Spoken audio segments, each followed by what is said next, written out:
Okay, what we're talking about today kind of goes along with what we did yesterday. It's called empirical formulas, and what it is it's basically the lowest whole number ratio of atoms in a compound. So it's the simplest you can get down to where the ratio of those atoms are going to be the same. So you can look at a bunch of different chemicals with a bunch of different formulas and realize that they all have the same empirical formula. So for example, we've got sugar here, C6H12O6. Its empirical formula, if you simplify that down, would be 1 carbon for every 2 hydrogens and 1 oxygen, right? CH2O. This chemical here, the C3H6O3, has the same ratio of carbons to hydrogens to oxygens, right? It's got double the hydrogens as it does the other two. So its empirical formula is going to be the same thing, CH2O. And the same thing down here, you can go the other way as well. This one's got 12 carbons, 24 hydrogens, and 12 oxygens, but that's still the same ratio between all three of them, so its empirical formula is still the same thing. All right, and the reason that this is useful to find is that if you can get a sample of a chemical and separate it into its base elements, even if you don't know what the formula of it is, you can use the mass of those elements or the percent composition of that chemical to work backwards and kind of figure out the empirical formula. And from there, that way you kind of get an idea of what its actual formula is, even if you had no clue beforehand. So again, it's kind of a 3-step process to find the empirical formula. Usually when you see problems like this, you're either going to be given masses of individual elements in a sample, or it's going to give you percent composition of elements in a sample and ask you to figure out what the empirical formula is. So your first step 1, is going to be finding, Step 1 is going to be finding the number of moles of each element in the compound by dividing the mass that it gives you by the atomic mass of that element. So we've done that before to find moles, right? If you're trying to convert between mass and moles, all you do is divide by the atomic mass. All right, if you're given it as a percent composition, the easy trick there is to just pretend like your sample is 100 grams, right? And then all you've got to do to get it from percentages to an actual mass that you can use to find moles is change those percentage signs to grams. Right, and we'll do an example where we do that later, so it might hopefully make more sense. All right, step 2, once you've done that first step, you're going to look at all of the molar amounts that you just found, how many moles you have of each element, and you're going to go ahead and divide all of those by whichever one is the smallest.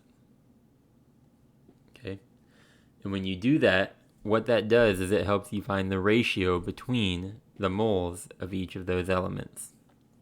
So then in step 3, if you look at the ratio and you see that all of them are whole numbers, then you're done. If there is one that isn't a whole number, you can figure out an integer or a whole number that you can multiply everything by to make that one that's not a whole number whole, right? And that gives you a whole number ratio that you can use to create your empirical formula. Okay, so we'll look at this example right here. So, hold on, let me fix the typo. Okay, so in this example here, it tells you that we have 2.216 grams of copper and 0.277 grams of oxygen in our sample of this unknown compound. And knowing those grams, it wants you to calculate the empirical formula. So, just like we said earlier, step 1, we're going to be taking the mass of the elements that it gives us and dividing it by the molar mass or the atomic mass of that element in order to figure out how many moles of that element we have. So here for copper, we would take this 2.216, divide it by 64, which is its atomic mass, and that gives you 0.034625 moles. And then same thing with the oxygen. We're going to take the 0.277, divide it by 16, and that gives you 0.0173125 moles. Okay, so that's step 1. In step 2, you're going to look at these two numbers of moles that we just found and decide which one of them is smaller. So 0.017 is smaller than 0.034. So we're going to take this one and we're going to divide both of these numbers by that smaller value. So we take our first value, the 0.03465, and divide it by this smaller one, and that comes out as 2. And we take this value and divide it by itself, and that obviously comes out as 1.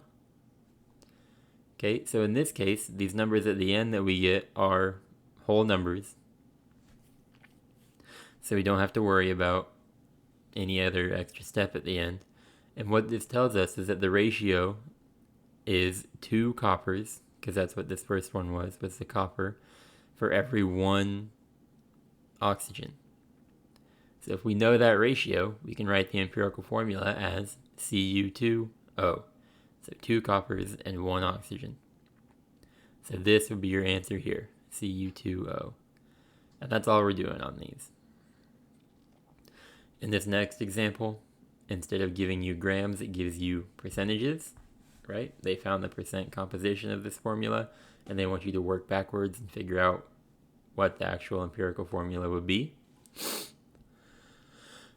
So the easy way to deal with this, if they're just giving you percentages, then it doesn't matter how big your sample size is, right? You could have 1 gram, you could have 5 grams, you could have 1,000 grams, whatever. But if you assume that it was a 100 gram sample, then 25.9% of 100 grams would be 25.9 grams. So all you've got to do is change this percentage sign to grams, and then you can use it to find moles.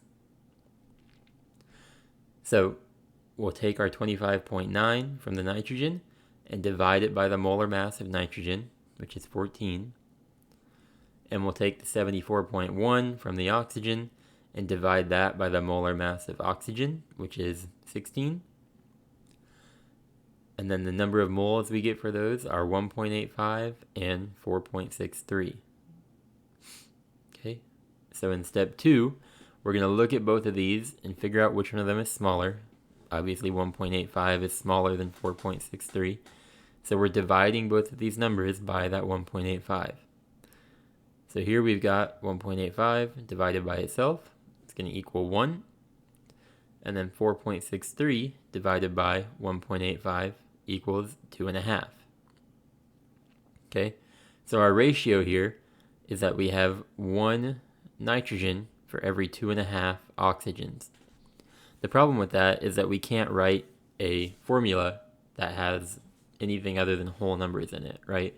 We can't write NO2.5. It just doesn't work that way. You can't have half of an atom. So what we've got to do to make this work is multiply both of these by some whole number that gets them to be whole numbers themselves. So sometimes that takes a little bit of trial and error, figuring out what it is. You kind of got to do some critical thinking and work your way through it. In this case, it's pretty simple. You're going to multiply them both by 2, because 2.5 times 2 is 5. It's a whole number.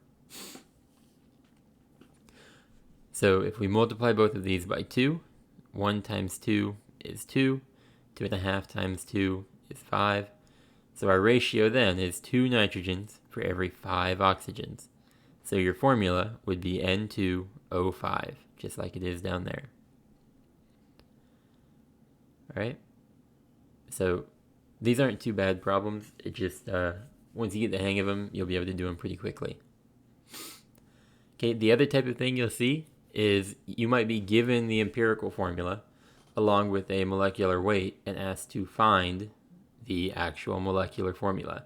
So molecular formulas are what we've been working with all year long. It is the actual true formula for a compound. And the good thing is they will always be a multiple of the empirical formula. And sometimes they're even the same thing, right? Like in the case of CO2 and H2O here, the empirical formula is the same as the molecular formula because it's the smallest whole number ratio you can get. Other times it's not. We've got NO2 as our empirical formula. If you multiply both of those by 2, you can see that that would be your molecular formula.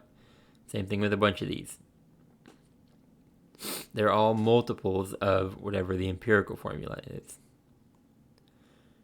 Okay, so when you're asked to find the molecular formula, usually what will happen is it will give you the empirical formula and the molar mass of the molecular formula. So your first step needs to be finding the molar mass of the empirical formula that it gives you, and then you will divide the molar mass given to you by the molar mass you just found, and whatever ratio you get there, whatever the answer to that step is what you multiply the empirical formula by. Right? And it sounds more complicated than it is. It's really pretty simple when you see it done. So here the question will be something like this.